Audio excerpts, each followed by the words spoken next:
Duck Zero Res Clean. Call Zero Res right now, 952-ZERO-RES, or go online to ZeroResMinnesota.com and say you want the AM 950 special. Spell it forward or backward, it's the same. Zero Res. Refresh, restore, and protect your investment. Call Zero Res to clean your business the right way so your floors and surfaces stay cleaner longer without the harmful chemicals the other guys use. Hey, Twin Cities, it's Latunji from Latunji's Palette. We're celebrating 5 years in business. Latunji's Palette. It's a place for gourmet pastries, sandwiches, drinks, and so much more. Come on over and visit us at 1400 Park Avenue South. Feel the connection of food and community. Also, we want you to look for our famous peach cobbler and other gourmet goodies at Eastside Food Co-op, Hy-Vee, Lunds and Barley's, North Market, and more. Learn more at latunjispalette.com, where we're built with purpose, fortified with love. With your AM 950 weather, I'm Brett Johnson. Look for rain tonight with a low around 46, Friday more rain with a high near 49, and Saturday partly cloudy with a high around 52. Cafe Latte is a hot spot for American eats and house-made desserts in a cafeteria-style setup plus a pizza and wine bar. Cafe Latte believes ingredients matter, so that's why they never use artificial flavors, colors, or preservatives. Dine in at the restaurant off Victoria and Grand in St. Paul or place a takeout order at cafelatte.com. Portions of the following program may be pre-recorded. The views expressed and the opinions given by the individual host, guest, random reptoid, or chupacabra may not necessarily reflect those of AM 950 Radio, its affiliates, or its sponsors. Now, it's time to step into the unknown.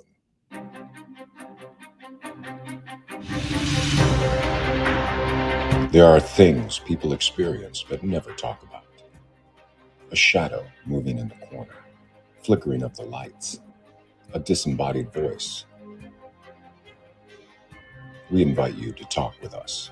Share your story, share your experience, because this isn't just your story.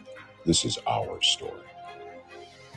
This is GhostBox Radio with Greg Bakun. And this is GhostBox Radio on AM 950, where every night we talk about the paranormal, ufology, Bigfoot, and so much more. My name is Greg Bakun, and thank you very much for joining us in the Twin Cities here, joining us on a very rainy Thursday evening. My goodness, it's of almost a biblical proportion, the rain, and it makes the drive a little crappy. I'm not going to lie, and I keep thinking to myself too that this is not great, but we're just weeks away, aren't we, from snow, blizzards, bad driving, bad people driving, which is me, and just getting off the roads and stuff like that. I mean, I'm not trying to be the forebearer of doom over here or anything, but my goodness, it's not working. It's a frightening time. I actually get a lot of anxiety driving in the winter. It's not my favorite thing to do at all, and I know that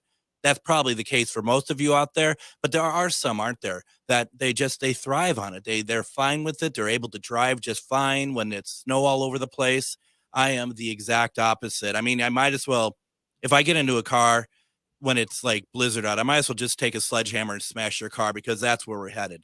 And that's something that I cannot handle it at all. Hopefully I'm moving my operations to my house here so I can don't have to come in on such inclement nights of weather, but we'll see what happens, right? It's funny because I'm complaining about that, but my guest tonight is from a very opposite area of that sort of climate, and I'm very jealous of her at the moment.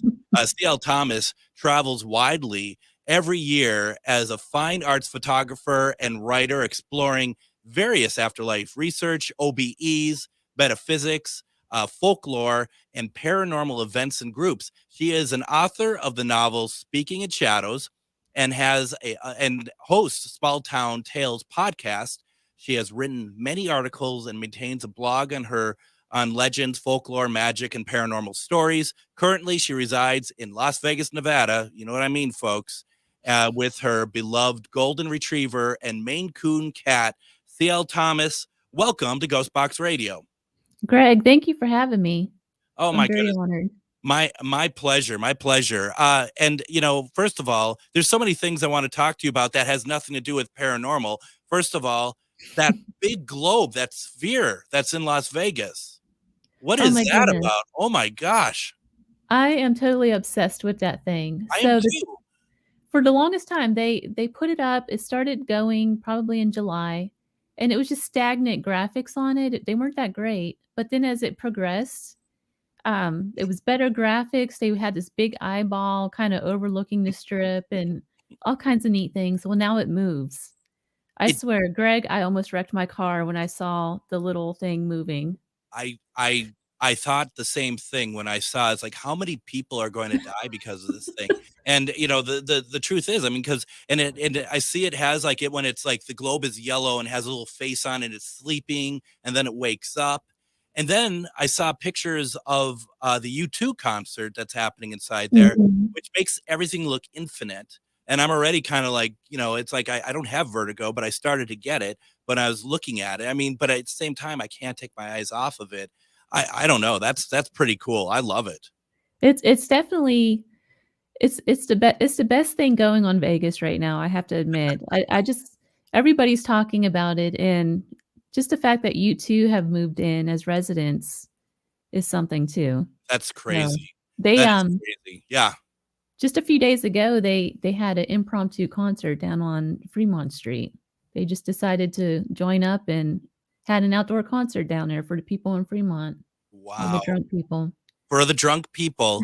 Well, you know what? I mean, they're drunk probably anyway themselves. I remember hearing the story when they did some voiceover for an episode of The Simpsons that they brought their own bar with them.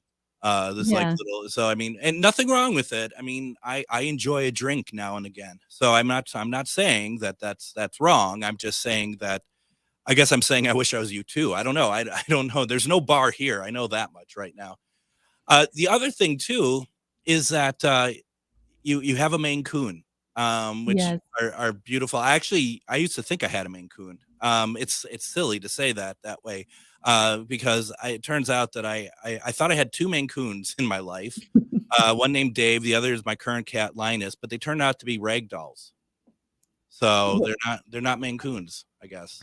Loki is definitely a Maine Coon. He's my dog actually adopted this cat, brought it in as a little kitten. She was carrying it around the yard for probably a few days before I realized this cat was in trouble and took it in, did the bottle feed thing for the first few days of its life. And yeah, he's a sweet cat. There's just nothing like a Maine Coon. It's a No, first.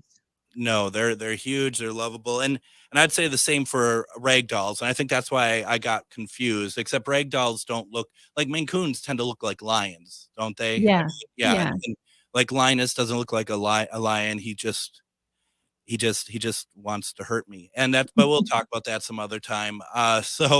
Before we get into it, Ernie Pack had said regarding my plight, move to Kentucky. We get very little of that crap, but if I move to Kentucky, Ernie, I replace one crap with other crap. If you get my drift, that crap, of course, being Ernie himself. So we got that out of the way.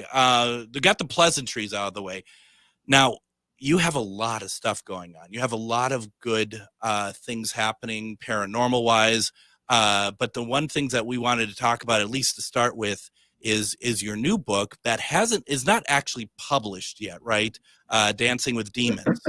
Yeah, it's something I'm having a hard time with an upload, and then I was waiting on a forward from Dave Schrader, Uh, but I have all the you'll be pieces. waiting forever for that. No, I'm just kidding. I don't. Dave is a great guy. He's very charismatic. Mhm. I got the piece this morning. It's great, and now I'm just I'm working with a graphic designer to get it to fit into the confines for print. But it should be live by Sunday. That's fantastic. So when it's available, how do people get it then? So they'll be able to get it through my website. Those will be signed copies, but you can download it on Amazon. It'll be available on Barnes and Noble as well. How nice. How nice. So are they like print on demand then, or Yes, okay, yes. very cool. Very nice. So what's the book about? Dancing with Demons. It's very it's kind of a complicated topic, to be Mhm. honest with you. It's a little bit of my own biography, first of all. I've been seeing ghosts since I was like age 2. So there's a little bit of that in there, as well as a little bit of my family background and the things that happened.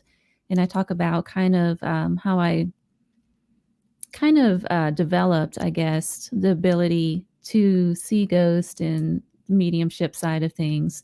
But it didn't really come to light for me until I moved into a haunted house in Nashville. So it's about that experience.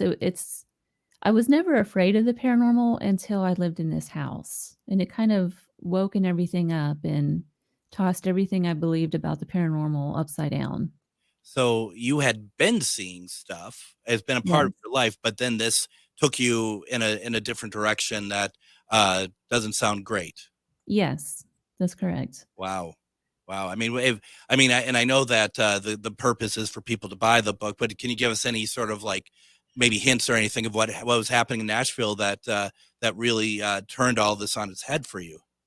Yes, that could take up an entire show. Well, So how about a couple? You know, if that works. yeah, absolutely. So I moved into this house with a boyfriend at the time, and just within a very short time, he started to act very, very differently. He became very violent, very angry all the time. I just never seen that side of him before. He was in school to be a physician, so very smart, intelligent guy, had everything going for him. He completely flipped. So he got a little bit violent. I asked him to move out, and I had my best friend move in with me. And I don't know, things kind of took a turn. It started with small things. It's kind of the only way I could describe it is if you've ever seen a tornado come in, it starts out small. It's like maybe a little bit of wind, some rain. It kind of builds and builds. And then the big storm happens. It only happens for a couple seconds and then it's all over, but everything's destroyed. That's kind of what happened. Mm-hmm. So it started with like tapping noises. Then it became audible noises, shuffling in the room, that sort of thing. We would see shadows, and it just kept growing and growing to the point where the activity got very violent. It was throwing things around. I got scratched. A gym bag was picked up and thrown across the room. Just different things like that. It was very different, almost like a demonic. I was going to say, it sounds very like, you know, like a couple of the stages of, you know, demonic, and I don't want to say possession because I know that's not the case for you. Maybe I'm wrong, but I mean, it's the idea of like the oppression, which I mean, always starts with like the scratching and smaller sounds and stuff. Were you aware of this being a possibility at the time, or were you thinking it's something else completely different? I thought, I didn't really know what to think at the time.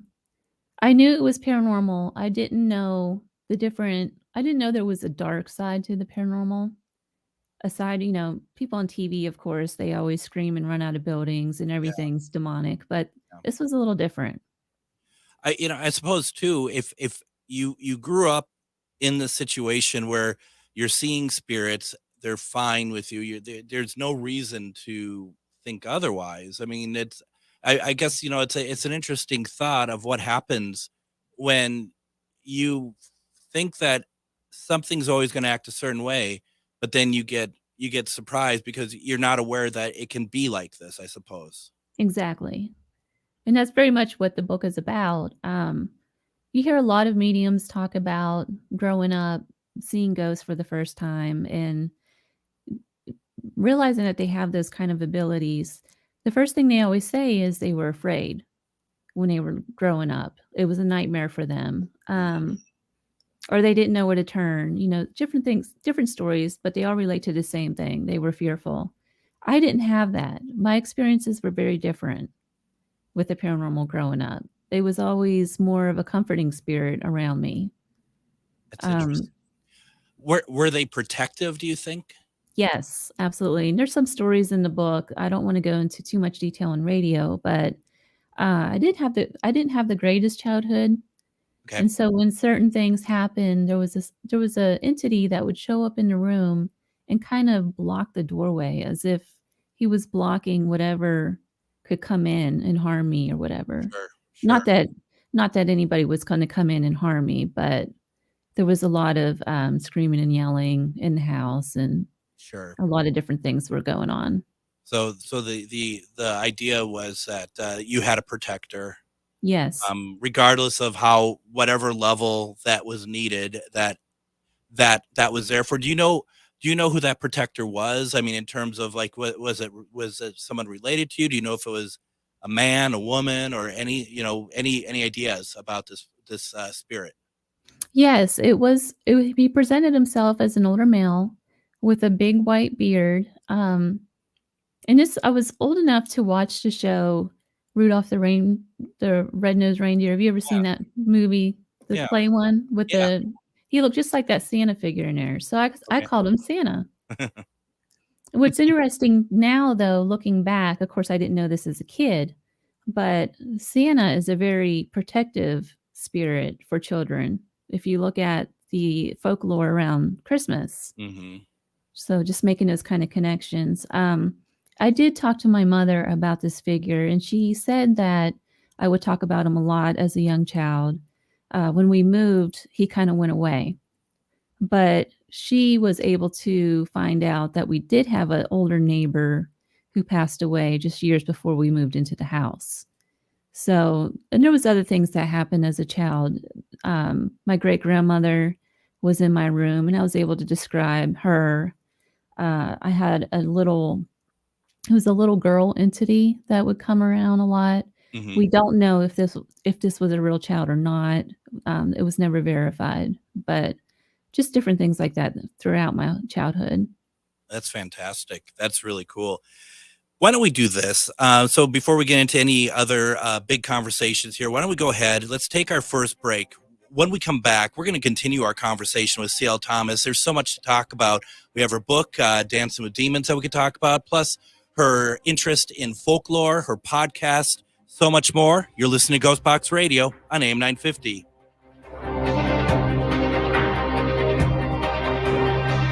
This Halloween, visit and investigate one of the most haunted houses in Minnesota, the Boyd House, located in Boyd, Minnesota, just 2 hours southwest of the Twin Cities. Other people who have investigated the house heard audible, disembodied voices, seen shadows and apparitions, and so much more. Book your overnight investigation at BoydHouse217.com. No need for a hotel. You could stay in the house if you dare. Dead of night and siren song, seasons change, shadows grow long. Creatures of the night come out to play, the veil is thinning day by day. Pumpkin spice and cinnamon sticks, baby mages and magic tricks. This, my dears, is the season of the witch. So move with caution if you dare, it smells like Samhain in the air. Whatever potions you may be brewing, Magus Books has supplies for your working. Visit us at 1848 Central Avenue Northeast in Minneapolis or magusbooks.com. If you own a holistic or metaphysical business and are looking to expand, then you need to be listed on metamorphosisconnections.com. It's a network where you can grow with like-minded practitioners and reach new clients. Metamorphosisconnections.com is an online directory you need to list yourself and your business. Our platform makes it easy for you to create listings of your products and services, and you can also choose to list your classes, events, and so much more. Metamorphosisconnections.com helps you create weekly and monthly promotional ads targeted towards your potential clients and promotes them for you via social media and newsletter. There are clients searching for your specialty right now. Let us help them find you. Start your listing today so you can share your own unique gifts and talents by finding the level of membership that best fits your needs. Let us help you reach your clients that are searching for what you do. Visit metamorphosisconnections.com and sign up today. Hello, I'm Jody, also known as Witch Jody on social media. I opened Midwest Witchery and Healing in historic Stillwater because as a nurse, I love to help others. When you come and visit Midwest Witchery and Healing, you will find everything from divination and magical services, classes to ritual tools, jewelries, handcrafted candles, witchy gear, and much more. My store is a safe environment for all on their own unique path. Look for the purple door. Find out more at MidwestWitcheryHealing.com.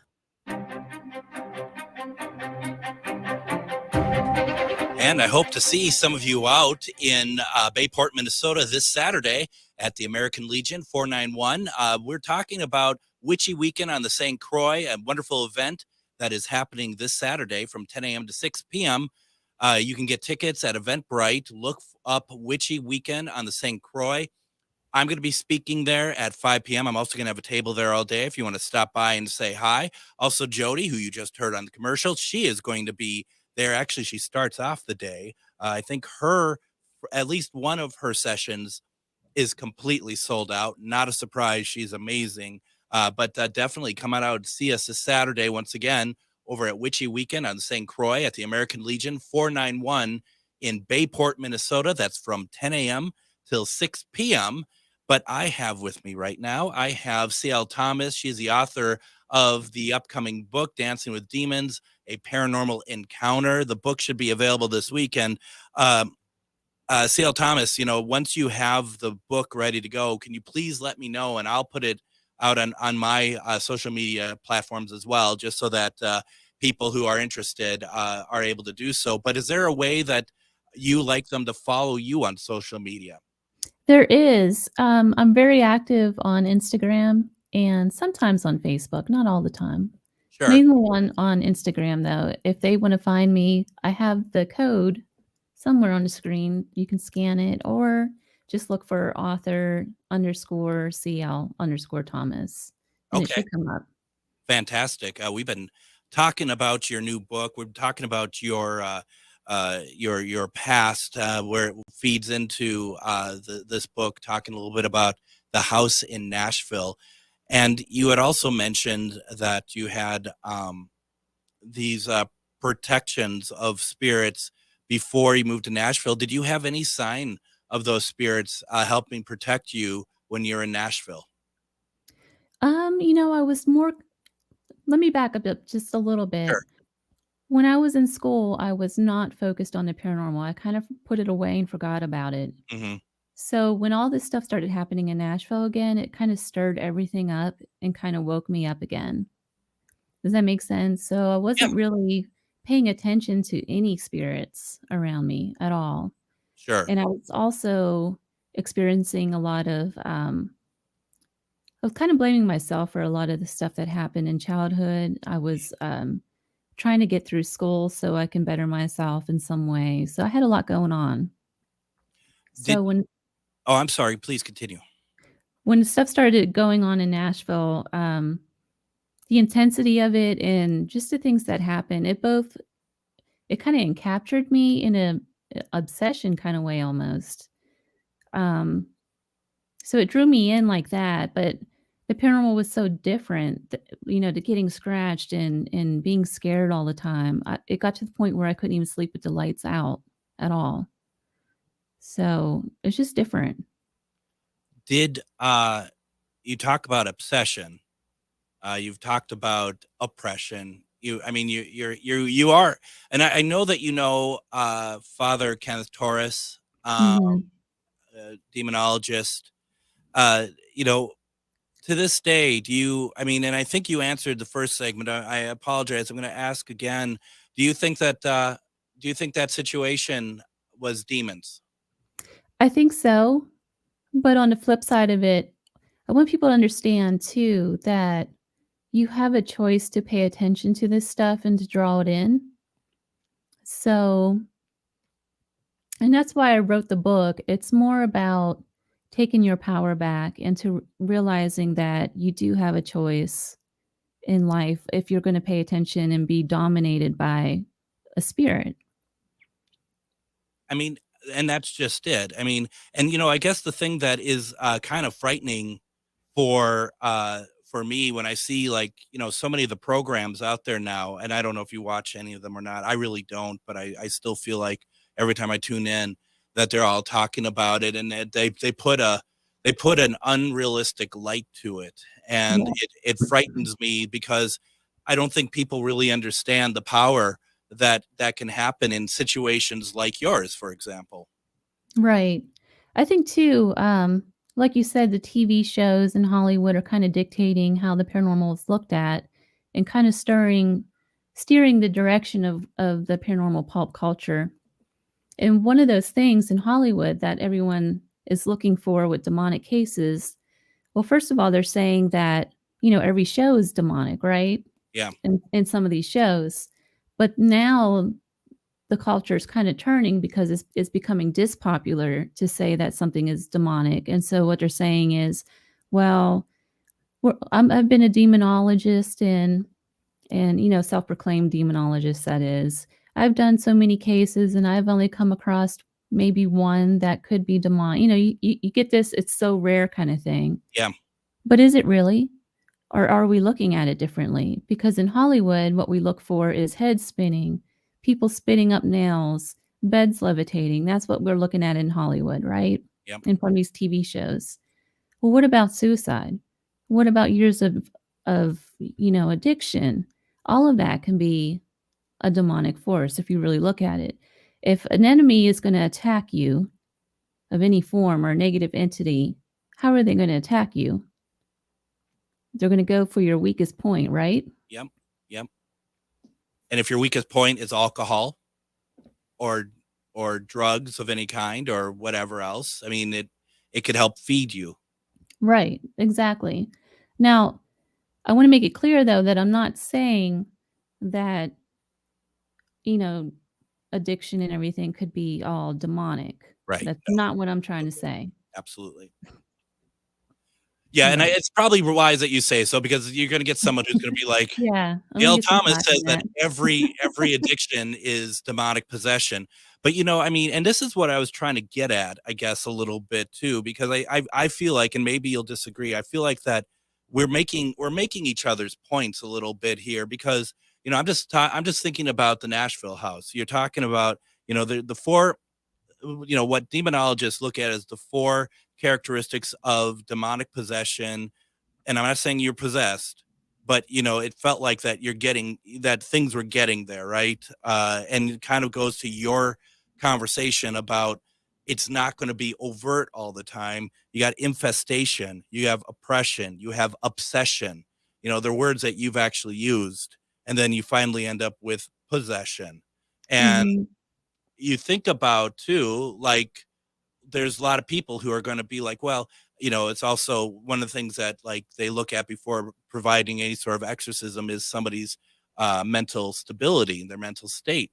But to your point, and I think that it's something that is worth discussing, is that perhaps someone's mind gets to a certain point because of those influences as well. Exactly. And I do have a case that I won't disclose the name or anything. It's a case I was on last year in California, and it was in a almond orchard. It's a beautiful house in the middle of an almond orchard, and this lady grew up in the land, and it's hers. But she built the house in the 70s, so the house isn't old or anything, and there's no traumatic stuff that actually happened on the land itself, other than Native Americans lived there at one time before it was farmland.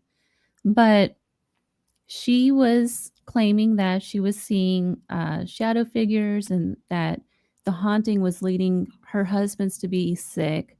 When I was on the case, she was on her third husband. Her third husband was on hospice and dying, and she was blaming that on whatever paranormal entity was haunting her home. On top of that, she lost 3 children. And there's another thing, threes were seen a lot around her. But, I talked to her a couple times, and finally, there's only so much you can do to help a person who is in this state. She was very depressed. She was in such a state that she really needed to get counseling. There was no way anybody from the outside could help her unless she decides to get that help, right? And I feel like it's the same with a lot of these cases. There's only so much a person can do, but you're going to have to decide, are you going to stand up and get the healing or get the counseling or remove yourself from the situation?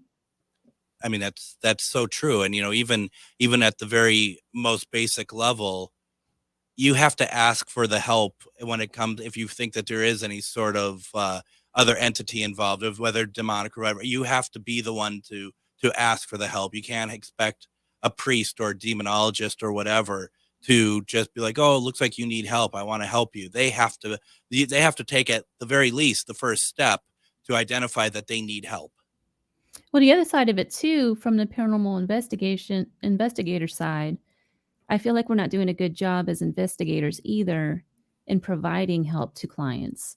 What we're doing as in pulp culture is we're going in, we're gathering evidence, and then we're leaving that family. We're not going back. We're too concerned about making TV shows and our YouTube shows or whatever it is people want to do with that evidence.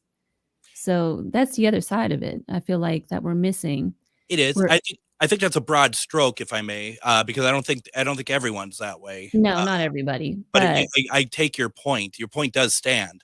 But I mean, and that's the problem, and that's also the problem is that people are seeing us all as one, one kind of group.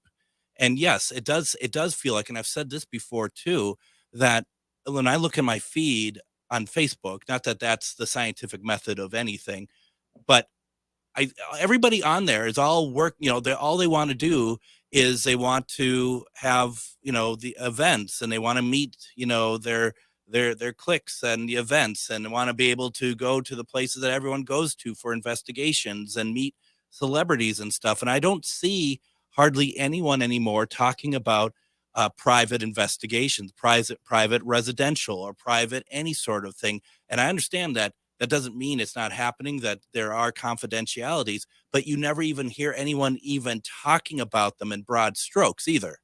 right. Yeah, And that's interesting. maybe I'm talking in broad strokes about that, and maybe it's happening all over the place, but all I ever see is people talking about, like, oh, we're going to get together at such and such a place and investigate. That they investigate all the time, and they're always looking for the darker places to investigate. Mhm. And, that I see people posting like, oh, I got, there's a priest there, a spirit priest there that wants me to, and expletive them. And it's like, what on earth is that about? And it's so frustrating to hear that sort of thing, because that is not what this is about. And I will fight Right. anybody on that. You're exactly right. Um, I feel like that's a big key thing that we're missing in the paranormal, though, is if you really want to help clients and help the field and help people, like, everyone says they want to help people and that's why they're in it, Hmm. then, you would really benefit to look at these cases in a different light. And maybe, technology's good. Don't get me wrong. I love the tech side I've had shows all about tech. I love it. I'm always looking at that stuff. But are we so much engaged in collecting evidence and equipment now that we're kind of missing the spiritual aspects of the paranormal or the counseling aspects? There's just so much more to it that we're not getting to anymore. I think that is just spot on. And I am somebody who loves the tech side too. And over the past couple of years, I find that I'm taking them away. I mean, my show is called GhostBox, so a spirit box is a big thing that I still feel very connected to. But you are absolutely right that lift your head up from the screen, right? See what's going on around you, and that biggest tool, and it's always funny when you say it, but you know what I'm going with. The biggest tool is ourselves, Right. for paranormal equipment, and I do get frustrated when people are like, I don't have a psychic bone in my body. And it's like everyone does. And some people seem to wear that as a badge of honor. Like, oh, I have no psychic abilities whatsoever.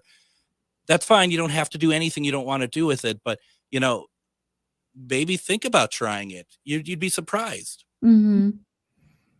Yeah, I feel like everybody has a little bit of ESP or a little bit of psychic ability. It might not be developed, but everybody is connected to the ether. So Now, are you a medium at all? Do you carry these gifts with you?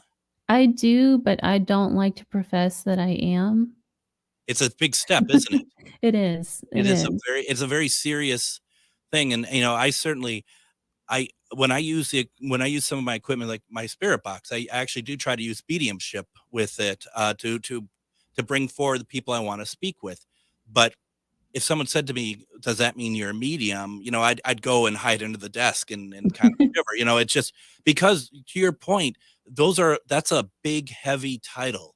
that It is. I don't feel, speaking for myself, I am at that stage to be able to be like, yep, that's me, but I mean, but you're what you're saying though is that you have some stuff going on.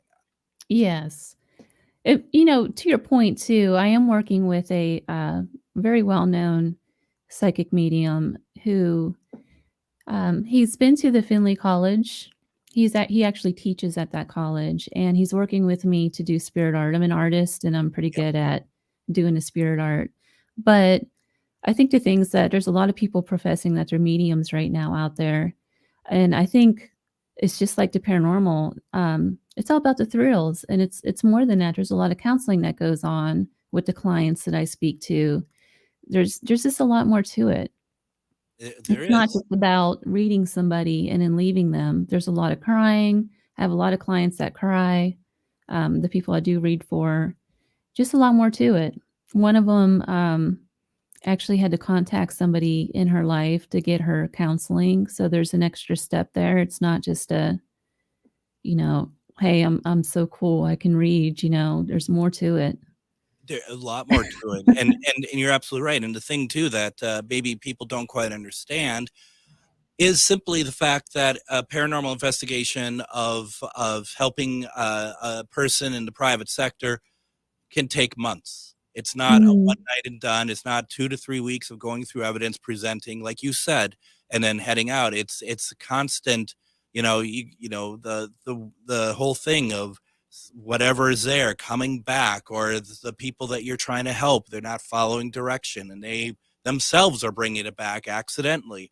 I mean, there's a lot to it. And then to your point as well, and I think I don't think this could be overstated, the mental side of it, and also the fact that you might interview somebody to see if you can help them, and you realize that they need something else, and you can't just leave them be and be like, well, good luck with that. You have to, you're invested now. Right. I truly believe that. There was a case that I talk about in the book, and I don't want to go into too much detail either, but this case was drawn to my attention through that show, The Holzer Files. Oh yeah. Yep. The episode where I forget where they were actually, but there was a young lady who was being oppressed by a spirit. And of course, it turned out to be that she was drawing this to herself and she had the power to overcome it. And they kind of lead her into that. But the reason they got into that case was from a case that Hans Holzer had in Tyler. And if you read about that case, it's actually really sad, where this entity was oppressing the entire family, but specifically the boy, Andy. Mm-hmm. And I think Hans had lost the ability to communicate with this young man and kind of went his own way. Mm-hmm. Kind of stopped the case. He just, for whatever reason. And years later, it turned out that this boy was still being possessed, even as an older man. He was still being bothered by this entity, and he ends up taking his life. Wow. And if you read further into this case, Hans says that he really regrets this case, that he hasn't done more. And it's interesting that you said that for many different reasons. It is, because it really hits the nub of what you've been talking about earlier. Yeah. And I think that the purpose of this book is to try to bring that to light to a lot of the investigators. And, I'm not saying that everybody is just out to collect evidence. That's not what I'm saying. I'm just saying, why are we doing this? Absolutely. Take a look at why. Absolutely. Why don't we do this? Let's go ahead. Let's take another break. There's so much more to talk about. If you have any questions, please put them into the comment section. We're not doing political, folks, so I see that. We're going to delete it. You're listening to GhostBox Radio on AM 950.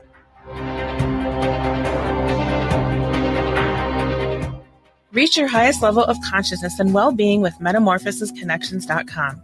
MetamorphosisConnections.com is an online directory of the best holistic and metaphysical practitioners to help you make your most informed choices. You can search MetamorphosisConnections.com for classes, events, wellness and life coaches, plus metaphysical products and shops.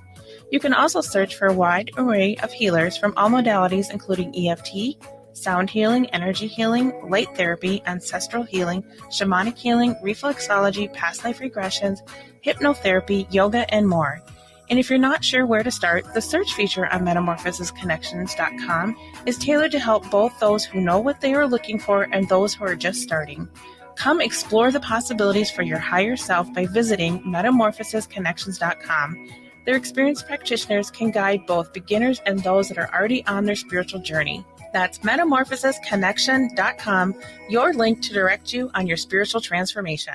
Hello, I'm Jody, also known as Witch Jody on social media. I opened Midwest Witchery and Healing in historic Stillwater because as a nurse, I love to help others. When you come and visit Midwest Witchery and Healing, you will find everything from divination and magical services, classes to ritual tools, jewelries, handcrafted candles, witchy gear, and much more. My store is a safe environment for all on their own unique path.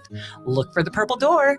Find out more at MidwestWitcheryHealing.com. This Halloween, visit and investigate one of the most haunted houses in Minnesota, the Boyd House, located in Boyd, Minnesota, just 2 hours southwest of the Twin Cities. Other people who have investigated the house heard audible, disembodied voices, seen shadows and apparitions, and so much more. Book your overnight investigation at BoydHouse217.com. No need for a hotel. You could stay in the house if you dare. With your AM 950 weather, I'm Brett Johnson. Look for rain tonight with a low around 46, Friday more rain with a high near 49, and Saturday partly cloudy with a high around 52. Cafe Latte is a hot spot for American eats and house-made desserts in a cafeteria-style setup plus a pizza and wine bar. Cafe Latte believes ingredients matter, so that's why they never use artificial flavors, colors, or preservatives. Dine in at the restaurant off Victoria and Grand at St. Paul or place a takeout order at cafelatte.com. And join me tomorrow on GhostBox Radio with Greg Bakun. Tomorrow is Friday the 13th. You know what that means. We're going to be talking about superstitions. No casual Friday tomorrow. We're talking superstitions. And I have on as a guest author D.R. McElroy. And we're going to be talking about her book on superstitions. It's actually her 5th book on it. I guess there's a lot of them out there worldwide. And there's so much to cover in this. And I'm really looking forward to that conversation. So we will definitely be doing that tomorrow. And before we get back to our author, C.L. Thomas, today, I do want to just quickly say, I know that with the world climate, things are running and emotions are running extremely high. And this program is meant as a respite from politics. It's meant as a sort of an escape. Not that our subject tonight is necessarily light, but we really try to keep it away from the atrocities and the horrible things that are happening in the world right now, and that this is not a place to post your comments about it. Don't think for a minute that none of us over here don't care about it, but this is really a way for people to step away from it for a second if they want to do so. So I wanted to just say that real fast. And C.L. Thomas, not that what we're talking about is necessarily all that light either, but as far as us in our paranormal world, this is important stuff to talk about. I think it is. Absolutely. And I'm happy to hear other people having the same sort of complaints that I've been feeling. I've been talking to my friends about the field, and I'm not saying that the field is a horrible place, the paranormal field. It just gets frustrating because I feel like we've lost sight, at least Right. in my blinders, and maybe I'm wrong. No, you're absolutely right. You know what? To be honest with you, I really enjoy some of those TV shows, but I think we have to be clear as investigators and things like that, the difference between entertainment and real life. I think that's where it's getting lost. Entertainment, it's great. The events, those are great too. I love going to events. Those are fun. But when you're actually investigating for clients and trying to help families and stuff, it's not always fun. There's a lot more to it than just the entertainment side. And I think for whatever reason, we're kind of shifted to one side. in the paranormal world. That's all we're seeing anyway. We're not really seeing the other side of it.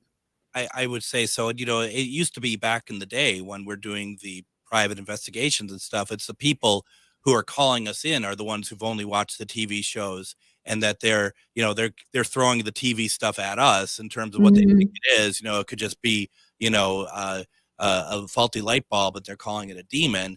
But I feel like, but now I feel like it's also the investigators, because they've been brought up on the television. Mm-hmm.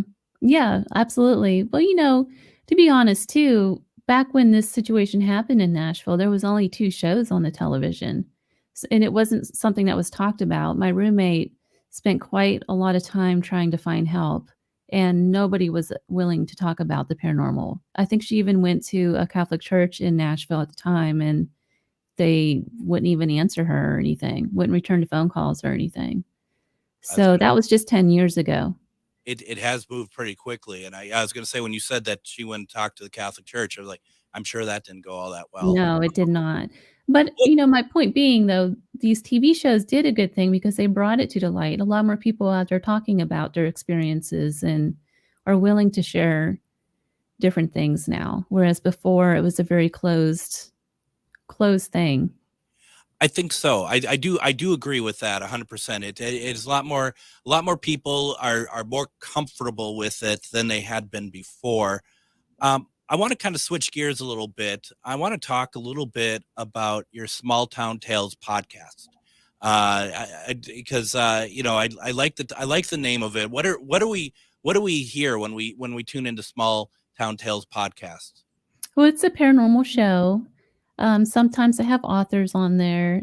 The past year was a lot of paranormal investigators. I'm kind of tapering that off a little bit to get back to folktown lore, more travel things, and the hauntings that surround different travel places and just odd things.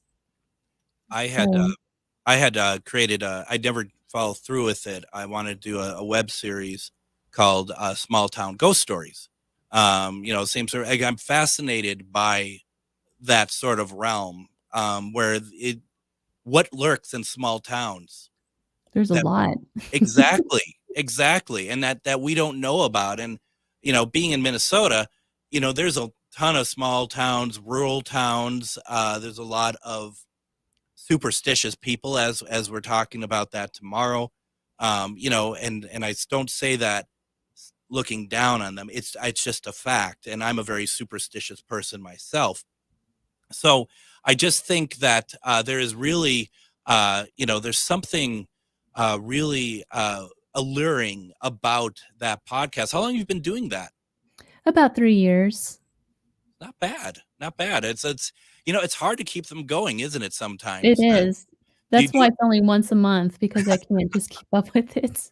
It's tough, isn't it? It's tough. I mean, but it's also rewarding, especially as an artist, as a writer. I know you can identify with this. It's yours. Mm-hmm. This is yours. It's your brand. Everything about this is yours. Right. Yeah, I do love that. Because I love to create stuff. And you do you said spirit art. Mm-hmm. What exactly is that? So it's kind of like a reading, where you sit in front of a medium and the medium tells you a spirit that comes through and gives you a message, right? It's the same thing, only it's an artwork. So a person will come, I sit with them. I don't allow them to tell me any information. I don't want to know names, nothing. And I just sit with them quietly for maybe 15 minutes. And then I jot down everything I get from the spirit, whatever spirit comes through. Sometimes it's several, sometimes it's just one, and sometimes it's nothing. It just depends.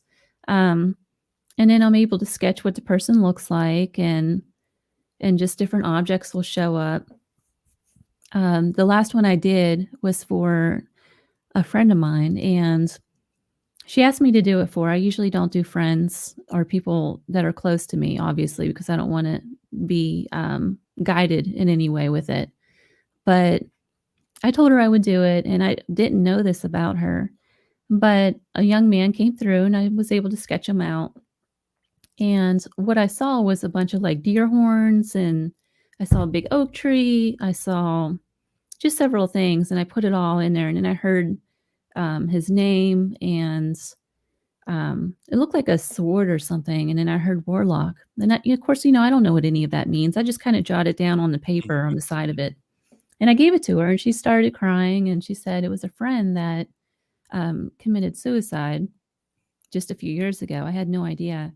And this guy was an avid hunter. He was a taxidermist, so that's why I was seeing all of the deer horns and all that kind of stuff. And he practiced magic. That's how she knew him. Was he considered himself a warlock? I guess that's a male witch. Yeah. But that's what I do. I'll sketch it out. I don't always necessarily have a message. But I always have like some details around it, even though I don't know what it means. Right. So that's the gist of it. And so you do that, you get message from spirit, you create art from that. Right. And yet you're not ready to call yourself a medium. I just don't like the terminal. I just don't like how it's used, I guess. Sure. I'm just curious. because I mean, you are getting you're getting some pretty big validations with it. Everyone does what they're comfortable with. I just was very curious about that. It's interesting because I used to do a lot of walkthroughs for different ghost hunting groups. Like I would go in and tell them what to expect and where to set up, that kind of thing. But I didn't feel like there was enough evidence for it. But now that I'm working in a way where I can get that evidence with different clients, it's just different. It's eye-opening. I bet it is. I bet it is. Do you have spirits that return to you that weren't necessarily connected to you, but they show up more than the case? Okay. Yes. For instance, Goldfield, that's in my backyard. It's not too far from Las Vegas. Oh yeah. Every time I go through there, I always end up having to stop for one reason or another.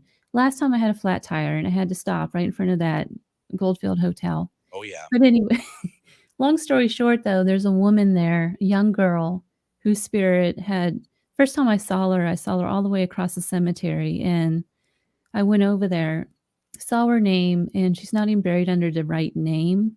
There's like this whole story to her, and actually my next book is going to be about her. But she shows up again and again.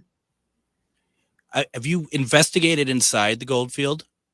I have, yes. I've always wanted to. I've been on the outside of it. I've been in Goldfield.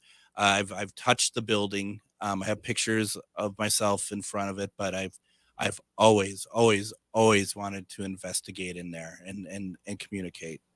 It's got a lot going on. I have to be honest, though, it's not as active as what I had expected, just from seeing different shows and things. I tend to pick up more on the outside of the building, and there's a schoolhouse there that is way more active than that, than the actual hotel. And there's also a private residence that I've done there, too, that's pretty haunted. Oh, okay. Yeah. Because that town just was decimated. I mean, there's nobody. I mean, it's just incredible. And it's sad at the same time. I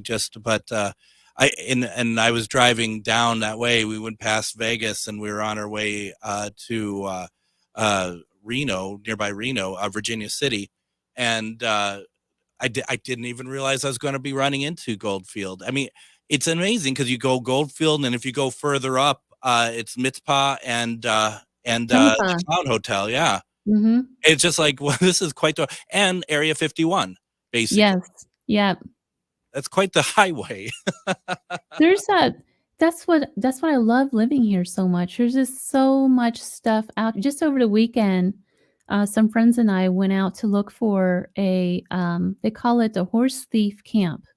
And it's way up in the mountains between this little town called Tecopa and Pahrump. And there's like this little mountain range that goes through there. And this old Spanish trail pretty much follows the path, or the highway, I should say. It's the actual old Spanish trail. Well, if you go off of there in any direction, it goes miles and miles into this wilderness. We tried to find this horse camp, and the story is this Native American band was going up and down the old Spanish Trail and was going out. They were killing like Mormons and just different people traveling up and down there and taking their horses and then running up to this camp way up in the mountains because the law wasn't going to chase them that far. Mm-hmm. And they got away with this for quite some time and killed a lot of people in the process. But we went to go look for it over the weekend just to find it. And, the building's still there. But it's stuff like that. You just come across things like that in the middle of the desert. Absolutely. Now, as we're wrapping up here, your Instagram address again, please. I'm going to put this, for those who want to also scan, I'm going to make you large on the screen there for people who want to scan, but how do they find you on Instagram? It's author_CL_Thomas. That's fantastic. And I really appreciate it. Let us know when the book's available and we'll put people your direction. CL Thomas, thank you so much for joining us tonight. Greg, thank you so much for having me. I hope to have you on again. Thank you.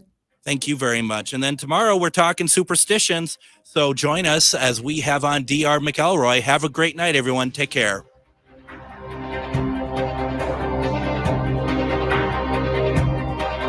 Join me, Tom Hartman, where smart people get their news. The Tom Hartman Program on AM 950 KTNF, St. Louis Park.